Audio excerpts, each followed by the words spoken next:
At the conclusion of World War II in 1946, Major William J. Bowerman of the U.S. Army's 10th Mountain Division returned home to Medford, Oregon, a hero for his exploits during the Italian campaign. Once back, he resumed his old job as Medford High School's football and track coach. Then in 1948, a year after legendary coach Bill Hayward retired, Bowerman was offered the job of head track coach at the University of Oregon. Once settling in, Bowerman began experimenting with interval training, based on ideas that were emerging from Europe and being tested by Bill's first record-setting runner, Pete Mundell. He was not quite as experimental with his non-runners, but did provide such innovations as rubberized asphalt runways and foam rubber landing pits for jumpers. Bowerman also created the Twilight Meet, a limited competition featuring special contests and attempts to set records. And then there were the shoes. Bowerman's lifelong quest for a lighter running shoe led to an association with his runner, Phil Knight, which eventually founded the Nike empire. Under his tutelage, Bill Bowerman's Oregon track and field teams won 4 NCAA championships, trained 31 Olympic athletes, including America's most legendary runner, Steve Prefontaine, and was honored to become head coach of America's 1972 Olympic track and field team. Beginning with Mundell and followed by athletes mostly from the Pacific Northwest and Canada, the Bowerman teams of the 1950s signaled the birth of what today is called the Bowerman Era. The accolades rightfully go to his championship teams of 1960s and 70s, but it was those pioneering Oregon Duck teams from the 50s that laid the groundwork. Once each year, these teammates gather at the summer home of Red Estes, a one-time Bowerman discus thrower and former head track coach at Fresno State University. Located on the McKenzie River just east of Eugene, it is an ideal place to meet with old teammates, enjoy a tasty brunch, and honor those who have passed. And even though the tales have been repeated many times, they love sharing the old war stories of their exploits. Now, Sam, wait a minute. All 4 of us get to tell the same story. As the day ends, the annual group photo is taken, and they say goodbye until next year.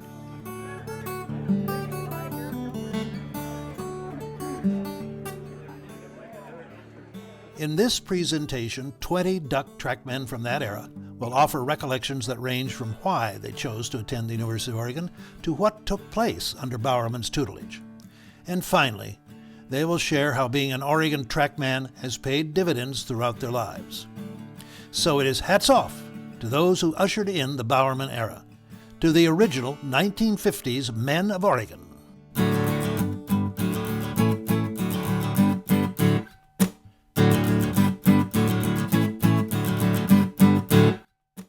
Bill was notoriously a non-recruiter. Not very many people will say that he physically, aggressively went after people. I think he allowed his name and the reputation he was building to kind of sell the Oregon story, and I can't ever remember anyone saying, well, Bowerman was in my living room with my parents on the typical recruiting type thing. He just didn't do that. He did write a very nice letter congratulating on my senior year in high school. And that's probably the most recruiting surge that he made toward me. I think by the time I became a junior, Bill offered me a tuition scholarship. Now that was $60 a quarter, $180 for the year, which I was happy as clam to receive that. But typically full ride in those days was nowhere near compared to what it is now. It was room and board, books and tuition, but in those days that was probably worth $1,200 to $1,500. I wrote Bill Bowerman a letter if he was interested, and I didn't have any money. I needed a scholarship, and he said, come on down and sit down with Bill. I really liked him, and I got my tuition paid, and I worked for my room and board, which I had the 50 hours a month paid for my room and board. I just liked the campus. I liked getting as far south as I could get. I liked Bill Bowerman. And my mother and father had never gone to college, so I didn't know much about colleges. He said, if you want to come here,